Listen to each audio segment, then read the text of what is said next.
Yeah, David, I'm going to open it up for Sure. questions for both of you, but could I start with a broad one for both of you? And that is, we're getting ready to embark on a strategic plan, complete the strategic planning process. It's going to guide us in our work plan for the next 5 years. From your respective vantage points in the state, if you were participating with us in that process, what are some things you would offer for our consideration moving forward?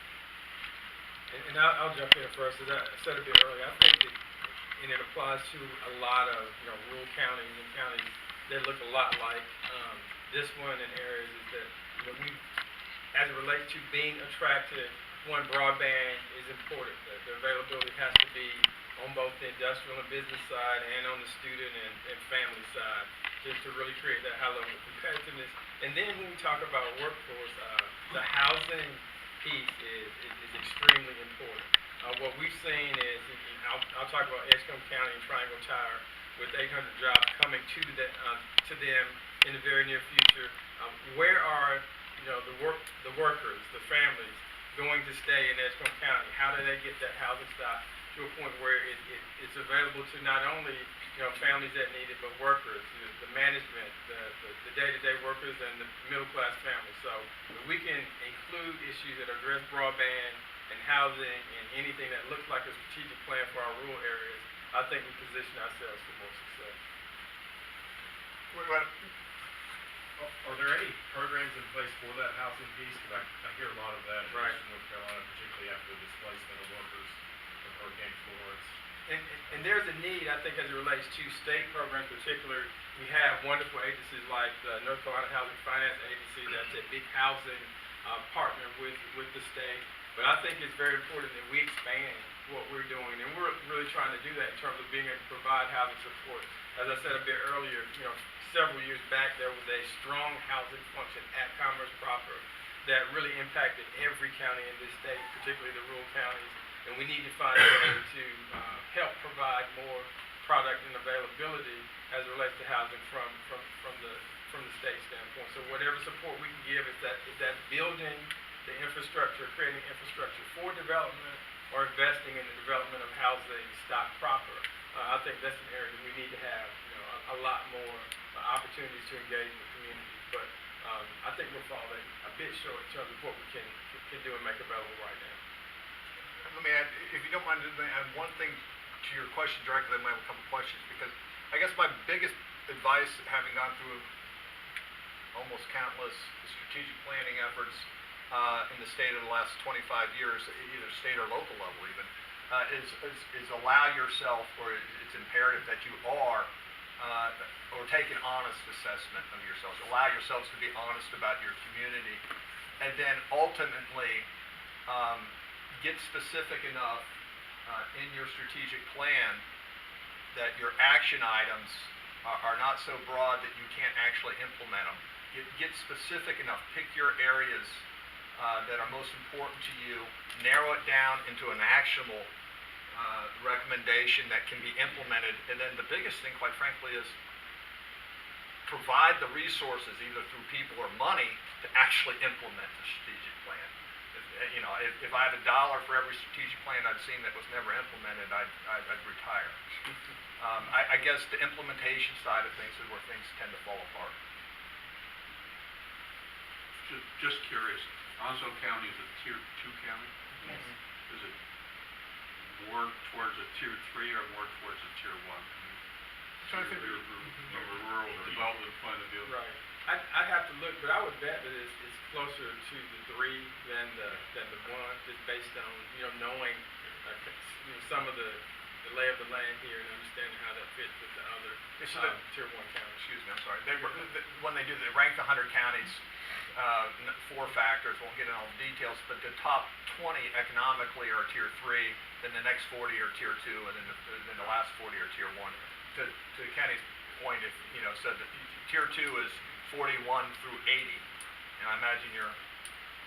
We were actually near the bottom of that, if I remember correctly. I'm trying to do this off memory because that was not a number I had memorized. Yeah. I believe 46 or something. Okay. Yeah. Right.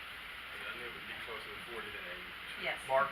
Is there one most important factor that these companies are looking for? Is it transportation? Is it workforce availability? Or is it very based on the type of business we're talking about? Well, beyond where am I going to do it, like physically, where can I do it, a building or a site or whatever, everybody has to do it somewhere, so everybody has that need, but the number one is workforce. Almost without doubt, it is workforce. Not only availability, heads, but competencies. Yeah. Yeah, and everybody will say that, and you hear so much, it's like, oh, that's just a talking head. That's just the reality.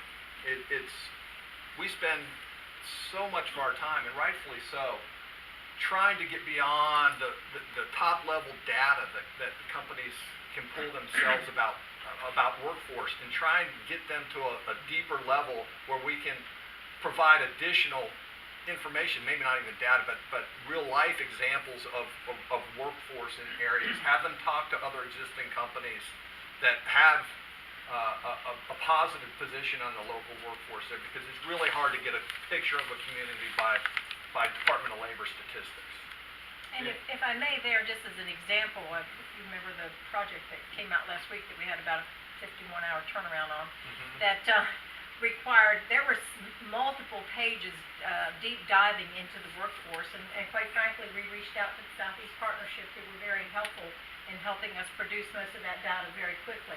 That was specific to the Southeastern, but it was all about job skills, right? I mean, it had to do with all the coding of these jobs, and based on what they do, how many of them are in our area, what education level they have. I mean, there's an enormous amount of data sometimes that are required regarding this work skill. It's very important to them. Yeah, and soft skills too. I mean, we did a couple studies when I was at ECU, and especially in rural areas, those soft skills, just being prepared and ready to handle this is very high on the list of things that are issues with it. So, Kenny, did I understand you'd agree that the number one issue is workforce? Oh, definitely, yeah, for sure. If you look, and right behind that would be, as David said earlier, I mean, inventory, you have the site, you have the building. For workforce, I mean, if you don't have the workforce to do what you need to do, I mean, there's no need to even think you're in the game. So it's definitely one, and then I think, kind of a distance second. I'll just comment. My experience, and I've managed a few factories. Okay, when we expanded, the initial staffing was done from people who actually moved to the new location, and the analysis generally is of workforces. Are there in fact workers there? Okay, who are trainable? Okay, and opportunities to train them. I mean, if we waited to find some location that met all of the skill requirements, okay, immediately we would never have expanded or relocated there. Exactly. And that's why the community college system is so integral into our efforts on recruiting and supporting existing industries to grow, to expand, is around those training programs that they offered, through the state program, but through each of the community colleges. I second that. We are very fortunate in North Carolina to have the community college structure and the relationships and their role in the economic development process. And if it was very technical, the availability of technical colleges, right, et cetera, in the area, or universities that would relocate it to that area and provide technical educational opportunities. Jason, did you have a question? Yes, I did. That's for you, David. Thank you. You had touched on the dollars, or the dollars invested to the jobs are decreasing. Well, the jobs to the dollars. The jobs are decreasing right. to the dollar, exactly. Is there some discussion or thoughts or other ideas of how you change that equation? I mean, I understand the state revenues from the job side of it, but how do you change that if we move towards more high-end technology, the automation, and those sort of things to incentivize companies that are still... Yeah, so two answers. A short answer, and first is, we're not going to turn around that dynamic. It's all driven by technology. It will continue that way. It will continue that way for the foreseeable future. And I don't know that it will accelerate a ton, but it will stay on the same path. We're going to continue to see a reduction in number of jobs per dollar invested because of the technological advances. One thing that I would say, though, is we at the state, around the programs, the incentives programs, obviously recognize that. So the investment, although we don't directly, we don't have a program that directly supports the investment, they may support the jobs at a higher level because of a robust investment. There's a couple things that we look at from the state side of things on investment. One, is the investment significant enough to anchor them to wherever they go? Are they doing more than leasing a building for 5 years and invest in $500,000? Is it enough if they're building a building, especially that and owning it, that will anchor them? What is that level of investment relative to how much would typically be needed to make them be there for a long time? They can't walk away from that investment. And then the final thing is we also recognize that the unit of local government derives its revenues on the investment side of things through property tax, and will incent the jobs at a higher level with more robust investment.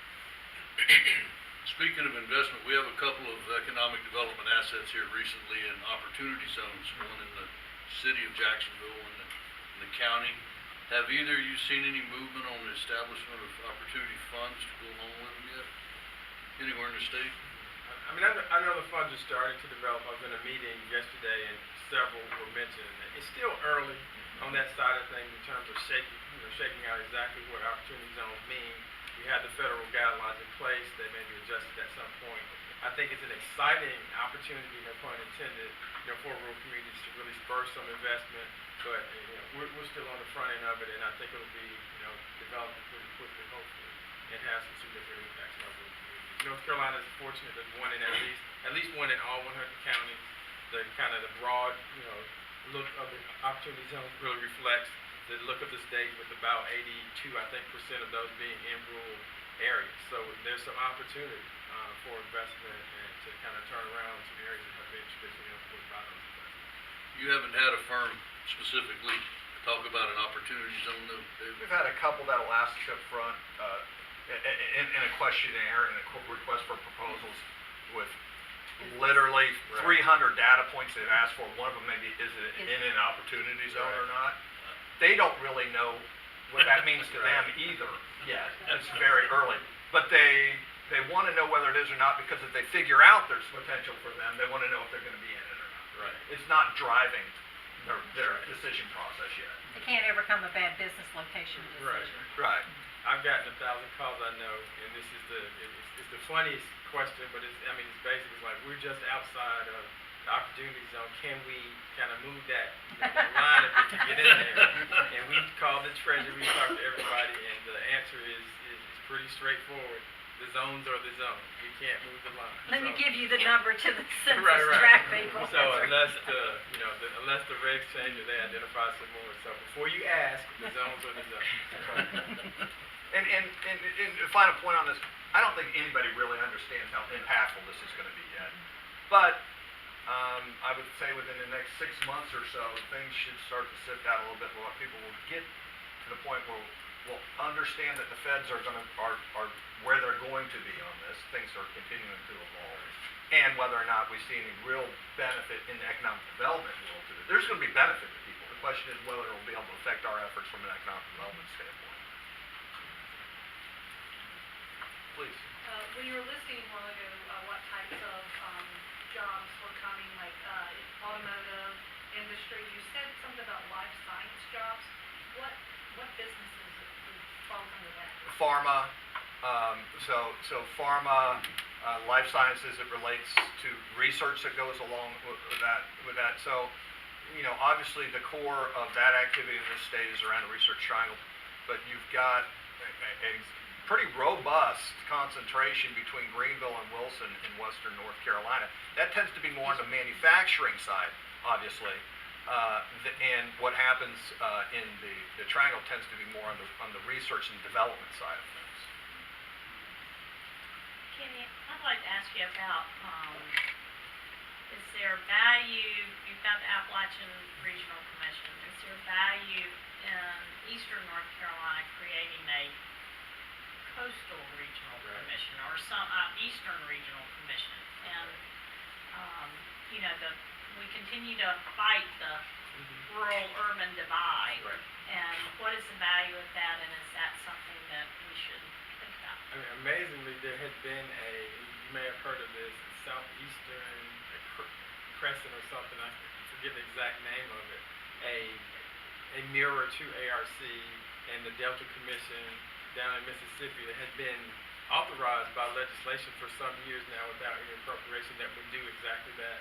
So I think the value and the need has been seen as being something that could be of value to Eastern North Carolina and the Eastern United States for that matter, like Appalachian Regional Commission. And it's there, but no funds have been assigned to it. So it's authorized but not appropriated. So the short answer is yes. I mean, I think anytime we can zero in and focus on key issues like workforce, like housing, like mental health and rural health and all those pieces, and have an entity that can provide resources and support from a federal standpoint, leverage state resources in support of that, it would be a good thing. And I don't think there's any question that we can see a similar need in Eastern North Carolina that we do with Western. But just to make sure everybody's on the same page here, those are federal dollars. Yeah. Appalachian Regional Commission is a Okay. federal program, Okay. Right. administered by each of the states. Right. And we do leverage state resources, but yes, and that Southeastern Crescent, as I said, authorized by Congress but not appropriated. So. That's a question, to actually both of you, but David, I know you get this question a lot at the NCEDA meetings, from the local developers. What can a community do to be sure they're as competitive as they can be in this economic development process? Be prepared up front. Know your workforce. Be able to quantify your workforce. Be able to provide information within a day or two on your workforce. Know your product. Know your inventory. Have as many of the questions answered about that product as possible, because sometimes we'll get pretty superficial requests that come in. You know, tell me, give me any building that you have that's between 75,000 to 100,000 square feet with at least 22-foot clear space in it, some parameters around infrastructure, and it's got to be within this circle in northeastern or southeastern or the center core of North Carolina. Other times it comes in, it's 10 pages of questions. And has there been environmental phase 1 done in the results of that? Soil boring's been done on that. What is the wetlands situation? Have they been identified, delineated? All sorts. So when it comes to being prepared for your product, especially in smaller communities, there are only so many offerings that you have. So understand those and be able to respond very quickly with detailed information on workforce, on product, on location from a distribution standpoint. It's just be ready is the biggest thing, because you don't have time. You may get a week, you may get 2 weeks if you're lucky, and if you can't give a full answer, you just get crossed off the list and then move on to the next one. Teresa just had her first go around with the last one we got last week, and how many pages and how detailed it was, and all the aerial maps and all the maps we had to send in. She's saying it's 51 hours. And it's a challenge, especially for rural communities who don't have staff to do that. One thing I will say, and one advantage that you have right now, and this is heartfelt, is you've got the Southeast Partnership as a partner. They do a wonderful job of supporting their communities around that upfront information. We also, I should have pointed out that although it's not an outward-facing function of our organization, we have a research team in-house, a research and marketing team in-house, with 3 or 4 dedicated people to really just research and data crunching and providing information and packaging and prettying up that data. Are there guidelines for a community or an area to compile an inventory of resources that people could query and to see if there's... Yeah, what we do is it relates to product, buildings and sites. We have sample RFPs, requests for proposals, requests for information that we've received at 2 or 3 different levels: superficial, medium, and then the behemoth. The behemoth, I'm not kidding, that we've seen 25-page requests for information that 15 of those pages may just be around the real estate. So we've got those templates where you can go through and figure out what your best properties are, where you have a chance of winning projects, and be able to go through and answer those questions without a project in hand before the fact. Also on workforce, we do the same thing. We'll pull out the workforce sections of several request proposals we've gotten, and be able to have those answers ready. They change, that data changes all the time, but at least you know how to pull the information, where to pull it from, or who to go to pull it for you, be it us or the partnership. But prepared and ready to do that. Do one on your own up As I front. say, and that in all honesty is exactly, what you've had us for all these years. I mean, this organization fortunately has built itself to the point that having been through numerous of these RFIs over the years, pretty much have ourselves to the point where we can somewhat comfortably do those, unless you get something really off the wall. And then you reach out to either EDPNC, Department of Commerce, and LEAD and or the Southeast to get the data that we might not have access to, but they have or are going to provide. And I think as you're doing your economic development, strategic planning, I've done this with a lot of small towns especially, but it goes countywide too. At the beginning of that process, I'd always start with an exercise. Let's take a look and see what's missing that gets us crossed off the list. When business and industries are doing the 30,000-foot flyover. And as David said, if you can answer those questions and address those issues, it will position you a lot better. But what is missing that really allows us to be marked off before we do a detailed assessment by site selectors or the industry, et cetera. If you can get the response. Question. With the military bases here, and we have that constant influx and change coming in, going out, how do you properly quantify what we have in terms of skills? Because I know we have a lot of spouses that have a lot of skills, and we have a lot of military that we've got a huge brain drain, I call it. So how do you properly even quantify that so you can possibly maintain some of those individuals that come in and choose to depart from the military? And maybe we can May I at least share with you what we have done, and I see Joe Ramirez had to step out, so I can't follow up with him on that. We have, and Dan in the back, I've certainly worked very, very hard on this, worked with the base, and at this point at least, although it is not now current for the last couple of years because they changed the way the